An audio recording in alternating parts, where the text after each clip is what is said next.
Come on in, everyone. Come on in because we are here, y'all, to talk about Ready to Love, season 10, episode 8. And they are calling it My Man, My Man, My Man. I know they're coining the phrase from Kiara because that's what she run around talking about. Jay is her man, her man, her man. But I guess we could say if our friend Taye were to have coined this phrase, this title of this show, she would have to say, my man, my man, my man that's homeless with no car. Girl, Taye, what are you doing? What are you doing, Taye? Y'all got to remember where we started. Taye came on this show with the pick of the litter. Every man wants to get with Taye. Every man had Taye at least in their top two. Almost every man. And you mean to tell me, Taye, that of all the men on this show, the one you choose is the one that's homeless and with no car? Girl. See, this is why I say people got to go back into their childhood and figure out why they make the decisions that they make. Not why they are where they are, right? Now, don't start with what's going wrong in your life right now. Figure out how you learn to make decisions, because what I want to understand from Taye is, where did you learn, Taye, to pick the homeless guy with no car, no money, with a locker and a bunk bed as the guy to pick out of all these men here? Why him, Taye? Why him? You know, later on, Taye is going to tell us that with Cisco, he makes her feel safe. How? I know you feel safe. Got it. Your feelings feel safe. But I want you to tell me, how could a man that doesn't have a place to live, doesn't have a car, how is he protecting you? What? Against predators? Is that what we're talking about? Are we talking about protecting you from a person who runs down the street and might physically want to accost you? And so what you feel is you feel safe with him because he's got big muscles. Is that what safety is to you? Or, Taye, is safety for you the fact that you know this man will be so dependent on you? Right? Because right now, he ain't doing that good of a job taking care of himself. He's not. I don't care what he tells me. You're not doing that great of a job taking care of yourself if you're homeless with no car. And I'm not going to say you can't get there. You can get there. I believe in you, Cisco, but right now you're not there. So what I want to know, Taye, is, do you feel safe because you feel like maybe Cisco won't abandon you because Cisco needs you?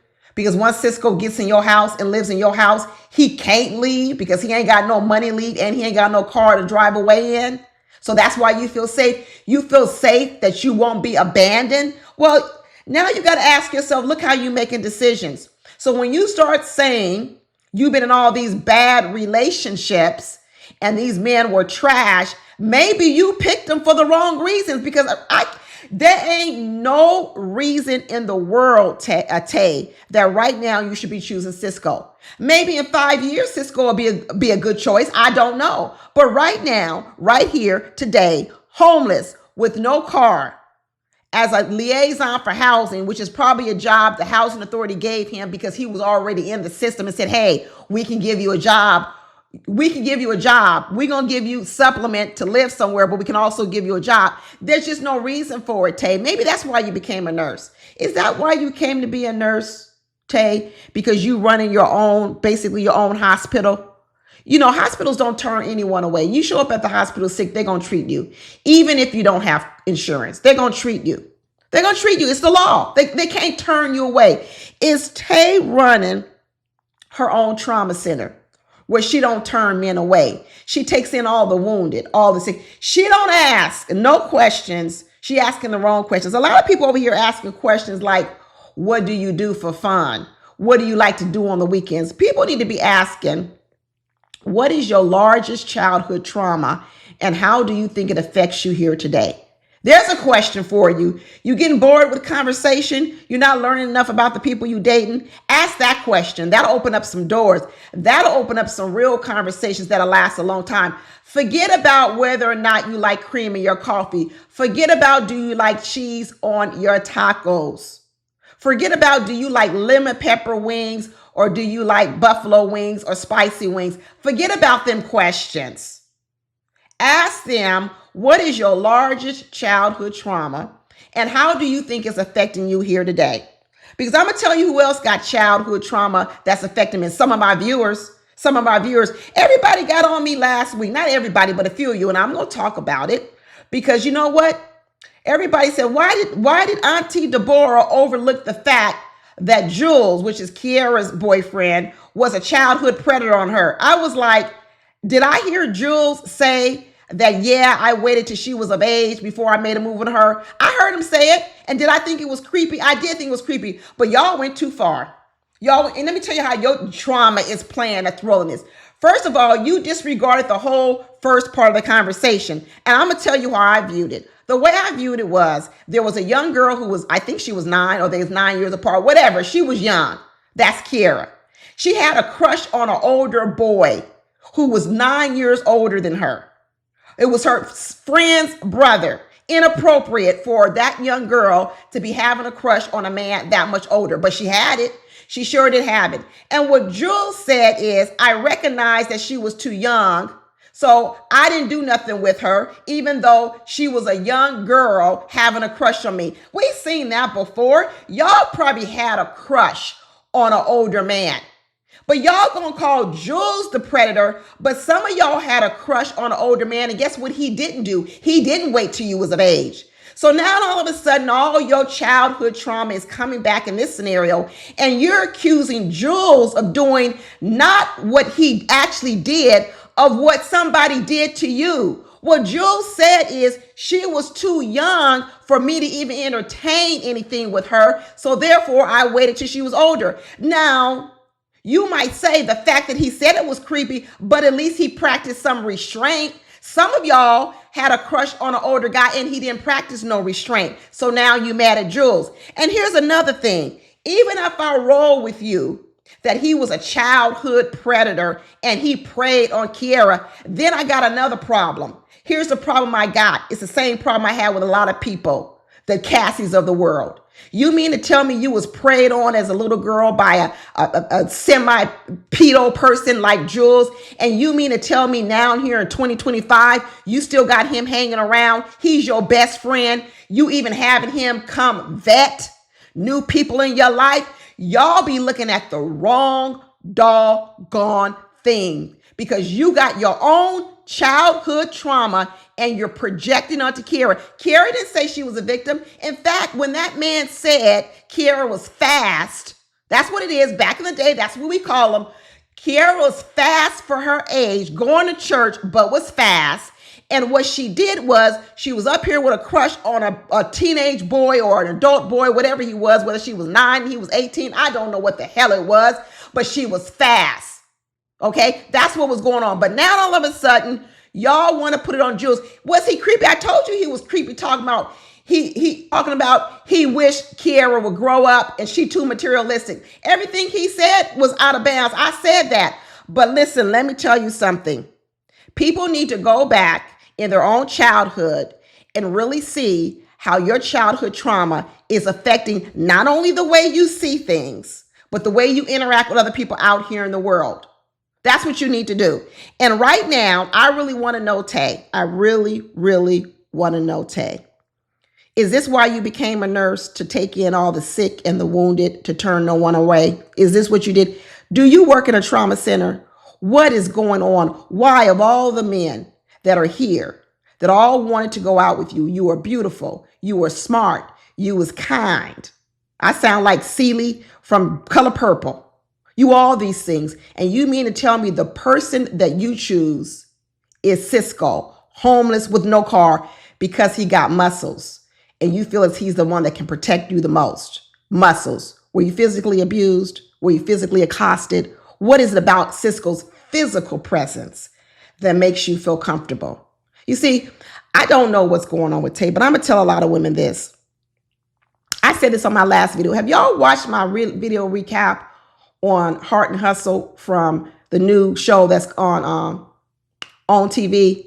It's a good show. Y'all need to watch it. But in that review, I do a little bit of a rant. I go out on a little rant about women and dating.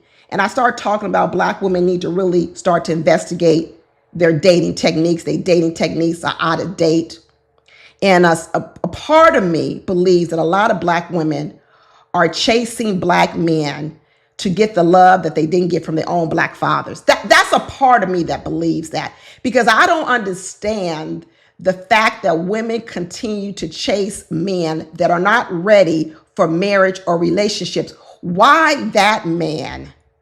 What is that man reminding you of? Why do you get so upset when Black men date white women or date women that don't look like you, whether you dark and they like light complexion women, or whether you light complexion, they like dark complexion men? Why must you get the approval of that man?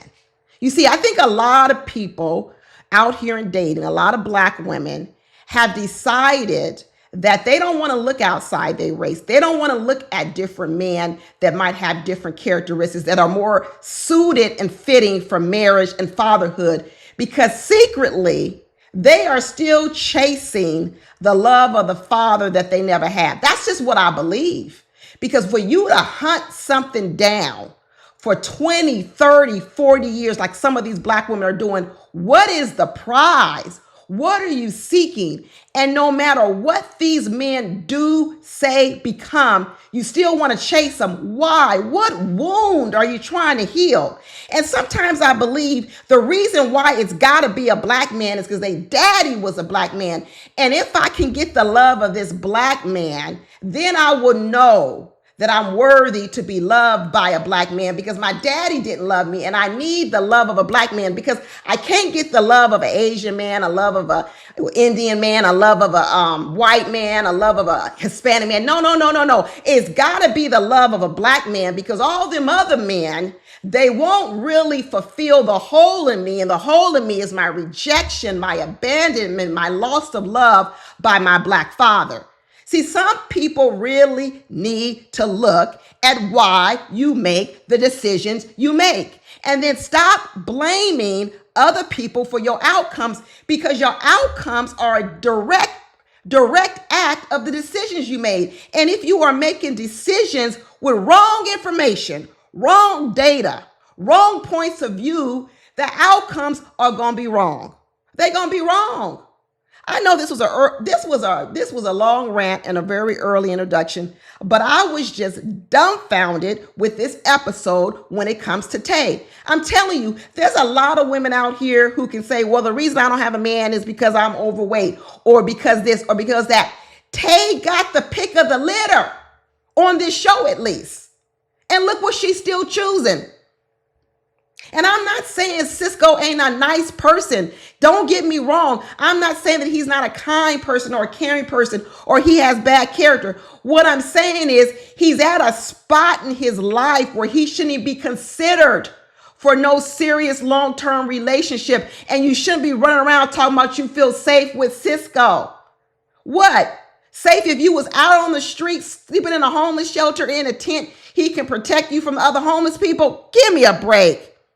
Give me a break. And another thing, these women got a chance to meet these men's friends, and the men showed up and showed out. All of them brought a friend, a family member, or something. And I think they should have had a rule. The rule was, if you didn't bring nobody for me to meet, then you don't get to meet nobody for me. That should be the rule. Because if I were dating, and I'm not, because I'm married, but when I was dating, you don't get to meet all my friends, all my family until I meet yours. That's what I'm going to say. I'm going to meet yours. So, I don't know. Good for these men. At least they followed the rules. So everybody was going to get to meet the friends. And Kiara was saying she was up first. My man. She got to meet Jay's best friend, who's Aaron. And Jay said he feeling Kiara. He is feeling Kiara because it looks like Jay has bought the tickets from Kiara. Remember what Kiara's image she has portrayed of herself is that she was a girl who grew up with privilege. She was a girl who was a daddy's girl. She's spoiled. She likes the finer things in life. She's elevated. She's elevated. And even though she got a man in prison, but she's elevated. Okay. So remember, it's things people say and things you see. So she's elevated. So not only does Kiara have a baby daddy that's in prison, she also brought as the person to speak for her to vet other men, this man Jules, who y'all just said is a predator. Okay. But Jay is believing the other story that Kiara is a cut above. So Kiara comes on the scene. She's a cut above. She likes the finer things in life. She wants to be spoiled. She wants the soft life, right? Got it, Kiara. Jay says, at least she got the marriage mindset because she wants to be married in 3 years. You can believe whatever you want to believe. She got the marriage mindset. She got the wifey mindset. And when the friend starts telling Kiara about Jay's dating history, that that he'd been friends with his friend for 15 years, and Jay was in a relationship for 11 years. And was Jay married and divorced? I can't remember. It makes a big difference. So I don't know if he was in a relationship for 11 years and not married, never married the woman. But he's saying that just being in a relationship for 11 years alone shows that he is committed to a woman. And like I said, I cannot remember if Jay has been married or not, but part of me believes he hasn't. Like I said, this show been on hiatus so long, I done forgot some facts about these people. But what I'm going to go with is that he was in a relationship for 11 years, but he didn't marry the woman.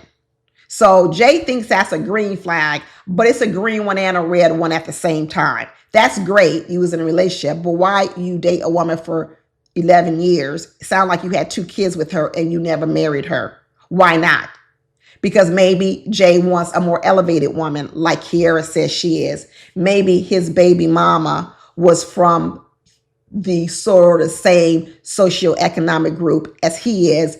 But as he started to grow up in life, he says, I don't want to marry a woman who's still there. I want to marry an elevated woman because I want to elevate too. So therefore, the baby mama didn't become good enough to marry. I don't know. Like I said, this show been on hiatus so long, I can't remember if he married or not. But lo and behold, Kiara says, well, I got to ask questions. We both got 2 kids. We can have a blended family. And Jay said he ready to lock in, but Kiara over there is still playing games, talking about, I don't know if I want to lock in or not. I don't know if I want to lie. That's what she's saying to his face. She trying to make him believe like she ain't locked in, but she locked in. Because later on next week, we see her going crazy over the fact that he's over there canoodling with Sahara. Remember, Sahara's from around the block. She probably come from the same socioeconomic group that Jay comes from. He's familiar with the Saharas of the world. And so he might want to massage on her, as we saw in the clips, but he don't really want to marry Sierra, because that's probably why he didn't marry the woman of his the mother of his children. That might be the reason. But later on, we see Taye get to meet Zach, who's Cisco friends. And Cisco says he talks more to his friends than his family. Why? Why, Cisco? Why don't you talk to anyone from your family? There's a lot of people who don't, but we need to know why. Why are you in a homeless shelter? You mean to tell me no family members allow you to come live with them or stay with them? You had to go to a homeless transitional housing. Cisco, why don't you have anybody around you that would take you in? Because when you plant a lot of good seeds around town, somebody should let you come sleep on their couch before you got to go to a transitional housing facility. So, Cisco, I would need to know a lot more about your childhood trauma, how you make decisions, and how you don't have no friends, no family who took you in. I know these are all your line brothers. That's what they said. They from the Cap Out site. Tommy gonna bring on his fraternity members. And it looks like Cisco is a member of the fraternity. And maybe that's what's got Taye in a chokehold. Maybe it's all the shimmying. Because we know the Kappa Alpha Psi, they're the charmers out there of the fraternities. And maybe they are charming the panties off Taye with all that shimmying. And next thing you know, she's willing to disregard all these other men for the man with no shelter and no transportation. And what she wants to know, well, what are your aspirations and your dreams? No, Taye, you well beyond aspirations and dreams. You're not 18 no more. You're not 21 no more. People should, at your age, Taye, people should have seen some fruits of their labor. Cisco was, like I said, it's been such a hiatus. I don't even know how long old Cisco is, but he got to be close to 40. He should not be living on dreams and aspirations at this point. He should have some more dreams. He doesn't have to have accomplished them all, but I can't believe that his dream and aspiration was to be in a home and shelter and not own no car. What decisions has Cisco made in his life that's got him here? And Taye, that's what you need to be worried about, because she also let these men gaslight her. When she said that Cisco had everything she wanted. What? What does he have that you want? A man that's not going to go nowhere? What does he have? And y'all know I'm not a money materialistic person. I'm not at all. But the minute she said that he had everything she wanted, he said, oh, except a car. And those men tried to gaslight her and act like not having a place to live and a car is so highfalutin, and it's something wrong with Taye. And Taye let those men up there gaslight her and defend her, and she had to defend herself and say, well, I don't think there's anything wrong with wanting someone who's financially stable. And then they tried to flip it around on her and tell her, well, he was hurt by what you said. Well, you know what? That's fine that he's hurt that I want a financial stable guy. I'm offended that you would even be talking to me and you ain't got no place to live. You know, instead of talking about your hurt, let's talk about me being offended that you think you're suitable for the dating world, and you think that you with no house and no car, no financial stability to take care of yourself would even be coming over here asking me out and telling me I need to make you my number one. I'm offended. You talk about you offended, I'm offended. And that little flip that Cisco did, that little flip is the same thing he did when he got rid of Shanice. That right there tells me why Cisco is where he is. Because what Cisco does, if you listen to his conversations, what he does, he tries to act like whatever's wrong, whatever's not going all right, is something that you did that you need to fix. And therefore, he takes no accountability, none. He might say he does. That's how people get stuck. Because what they do is they never connect the dots between their decisions and where they are. And they always act like it's some other outside influence. Everybody over here making excuses for Cisco at 40 years old, not having no place to live and not having no car. No, Cisco, obviously, if you were in a fraternity, you went to college. You went to college. That means you had a chance in life. You've done some things that other people have not done. How did you squander the chance? What did you do? What happened to you? And I'm not saying it's always going to be your fault, but don't come here in 2025 and start telling me that I got to accept a man with no place to live and no car so he could feel good and not be offended. I'm offended. I'm offended. His friends over here talking about he gonna make it. He gonna make it. Well, call me when you got an address, a permanent address. Let's start there. But she said he's still her top number one over Khalil. Khalil, if you listen to this and if you watching this, if you heard Taye say that Cisco is her number one and you behind Cisco, you ought to turn around and walk the other way. If Khalil were my son, I would say, you don't need to be dealing with Taye. She got bad decision-making skills. And she eventually will teach your children these same bad decision-making skills. You don't need to make no baby with her. You don't need to be with her. Until she learns how to make better decisions, you don't need to be with her. I don't care how cute she is. I don't care how book smart she is. I don't care how kind she is. She's got bad decision-making skills, and she will teach your children how to make the same bad decisions, so you don't need to mess with her. Leave her alone. She got some work to do. Leave her alone. Turn the other way. Turn the other way, Khalil. Then we had some more trauma-induced responses from Angie. Kim had a date, and I talked about this last week. If any of y'all watched my review from last week with Cam, I said he was Captain Save a Woman. I'm not going to say the H word because I'm not going to say that about these women because none of them have proven to be that.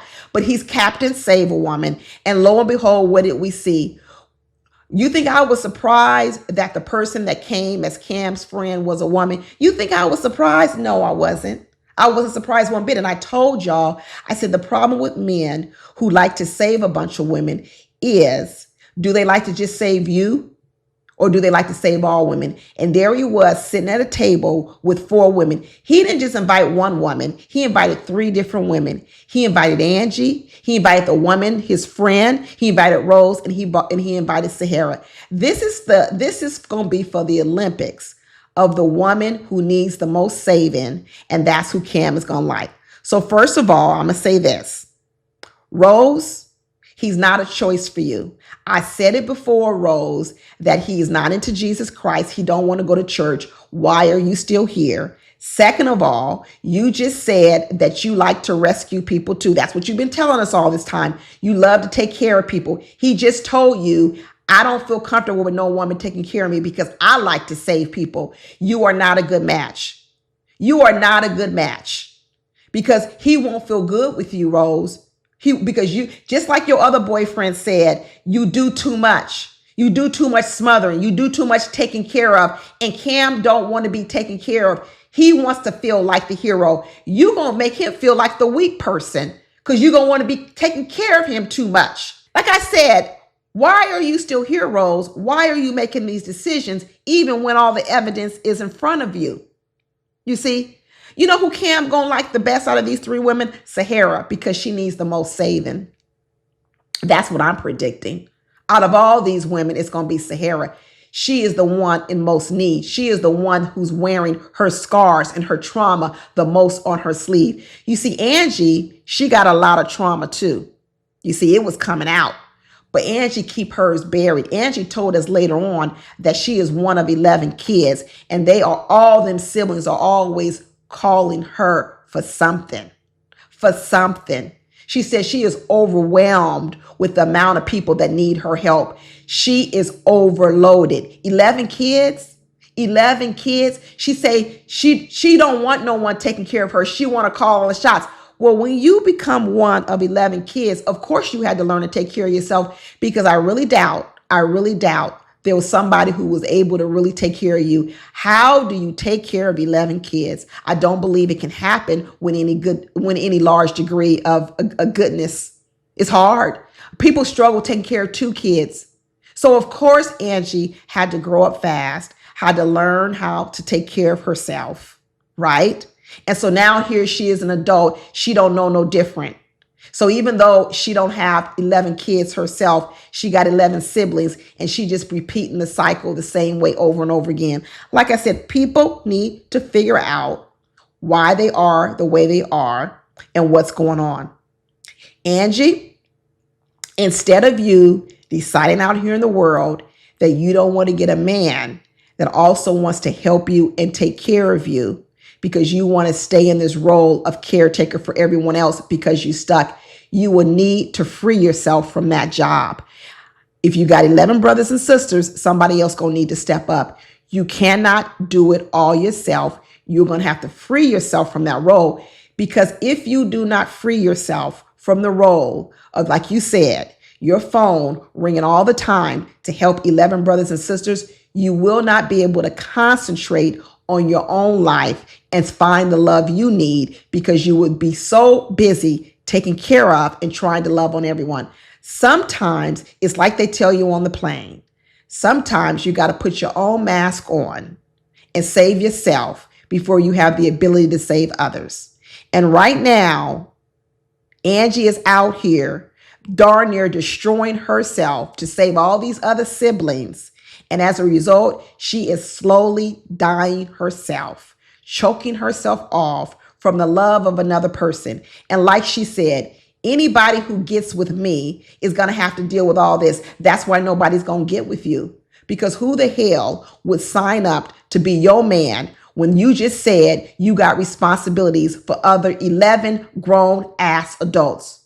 What man would want to be with a woman who just automatically said, I'm responsible for 11 people in my family, plus my own kids. Will you be with me? Hell to the no. I won't be with you. So therefore, Angie, you resigning yourself to this life until you realize that you're not responsible for grown adults. You must stop.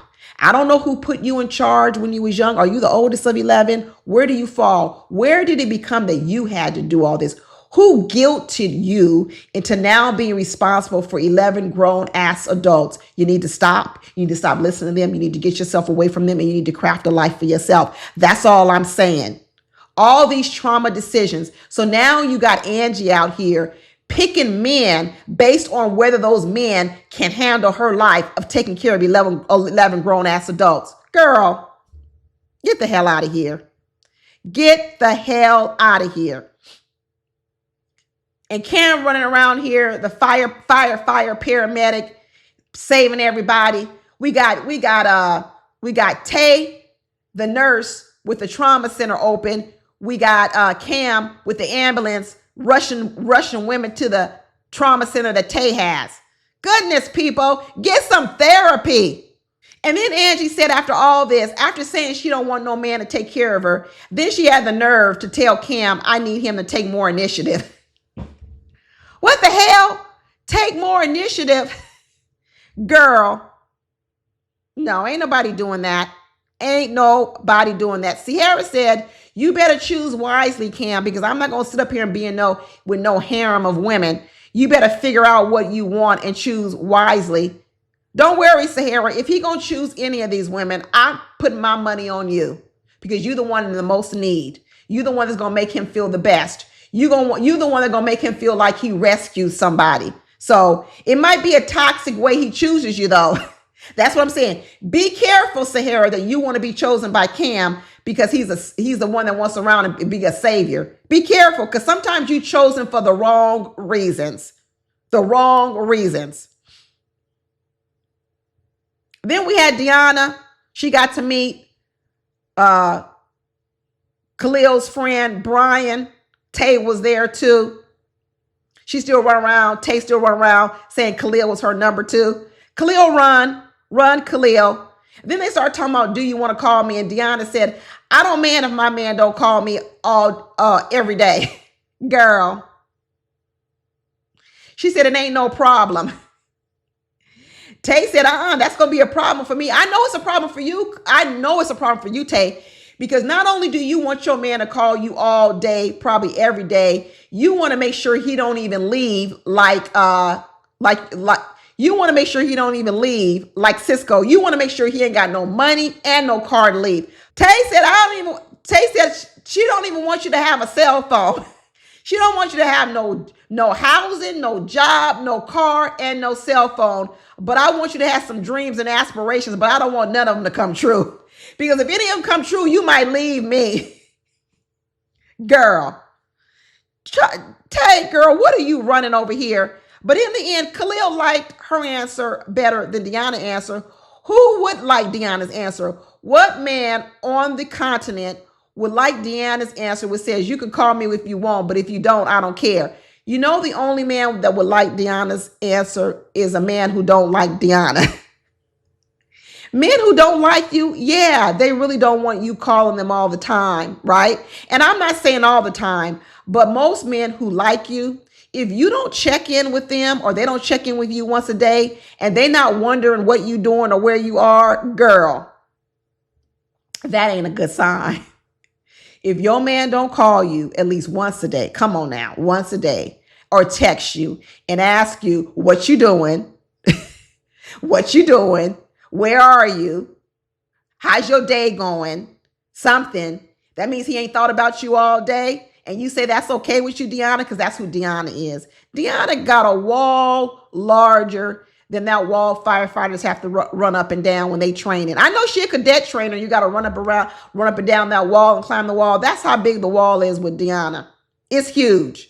It is really, really huge. And like I said, she need to go to therapy and figure it out, because Deanna, ain't nobody climbing over no wall to get to you. Like I said, that may be what you do on your job, but that's not how relationships work. And nobody is going through no firefighter cadet training to be with you. You want people to run through obstacle courses to be with you. Girl, ain't nobody doing that. Nobody ain't doing that. And then Deanna went over there and met Naim's friend, Yusef. Yusef and Naim, both alike. They got a basketball team. We know Naim got 5 kids, 3 baby mamas. Yusef got 7 kids of his own. They got a basketball team and a backup squad. They got a full court team between the two of them. And Naim ended up going home because everybody told him, we're not really willing to deal with a man with 5 kids. But I'm gonna tell you this about Naim. The reason why nobody want to deal with Naim now is because all them 5 kids are young. But once them kids get older, Naim, I'm going to tell you, Naim might not be a bad person, because what Naim is going through is, remember, Naim was adopted. I believe, wasn't he adopted? No. See, I don't forgot. This doggone hiatus done messed things up. I know Naim had a lot of childhood trauma. I want to say that he was adopted. I don't know. But he's been going to therapy and he's been working through his childhood trauma. And a lot of his childhood trauma probably produced these homes he's created with these kids by all these baby mamas. He gonna get older. He gonna work through it. And eventually he's gonna come out on the other side a better man. Maybe it's gonna take another 5 years, and then those kids are gonna be grown. They're gonna be out the house. And then I think Naim is gonna be a good person for someone, because I do believe that Naim has a good heart. I do. I think he could really love on a woman, but his problem has been that his trauma has created the way he's made decisions, and that's been some bad decisions in his life. And he's got kids by it. And you know what? You can't erase kids. They just there. So I think in his healing and his growing, in another 5 years, 6 years, 7 years, when them kids are older, there's going to be a woman who's going to look at Naim and say, you know what? He's a good man. Somebody going to say, Savannah, he's a good man. And all them kids are going to be older now, so it's not going to be as a big of an issue, because it's not like you're going to have all the kids in the house at the same time and blend all the baby mamas. It's going to be different. It's going to be a little bit different.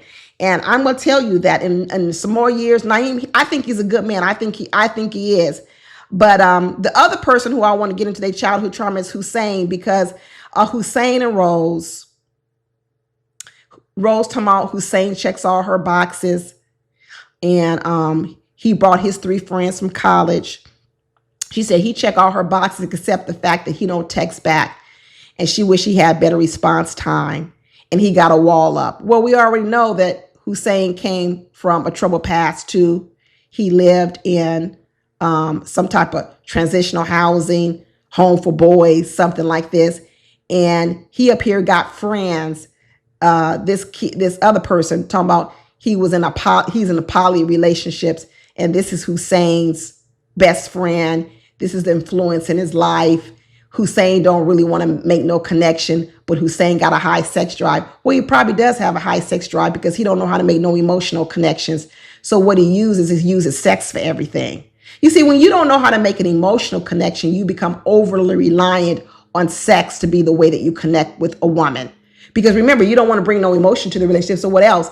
I mean, what makes sex great is when you bring emotion and the physicalness of the sex. That's the greatest thing of all. But when you don't bring any emotional part, of course, all you want is sex, because you really never come away from being fulfilled. You can't be fulfilled if it's just random sex or sex with people that you are not in an emotional relationship with. So of course he's into that. That's probably why this other guy, this poly man, leave him alone. Leave them alone, ladies. Leave them alone. Stop feeling as if you got to scrape the bottom with all these people with all this trauma. Go find yourself someone who is healed and ready for a relationship, and stop feeling as if it's got to be one type of guy. Priority, priority, priority. Hussein, if Hussein don't even want to text you now, he don't want to even talk. He just want to go to the bedroom and hump. Goodness. What kind of life is that going to be? When that poly man came in and talking about he's a professional dominant, and then Angie said she knows him, I was like, oh goodness, Angie already said she liked to be in charge, which means she probably likes a real dominant man because that's the only one she feels could overpower her. She says she knows him because she was bartending the party. Girl, I don't believe the story, Angie. I believe you participated in it, or you worked the party, then after you worked the party as a bartender, you became part of the party. Girl, I don't believe your story, Angie. I think you was part of the fun. I really, really do. So, because as soon as she heard that Hussein had a high sex drive, she's like, ooh, I like him now. Exactly, Angie. Because that's what you need. You need a dominant man because you're so dominant over these 11 grown adults. You need someone to dominate you. Like I said, go to therapy and figure out why you like what you like. Go to therapy and figure out why you like what you like, even though it's killing you out here. You still like it. Even though it ain't giving you no benefits, you still like it. Go figure that out. Then maybe you'll start liking something different. In the end, Naim went home. Hussein got to stay. I'm okay with Naim going on because he not ready for these ladies. He need to go find a lady maybe that already got kids, or he might have to wait till these kids are grown. But I'm going to stick by it and say that I think Naim is going to make a good mate for someone in the future. In the future. And Hussein, he got to stay, but he need to go next. He really need to go next. But anyway, that's all I got to talk about, y'all. Talk to you later. Bye.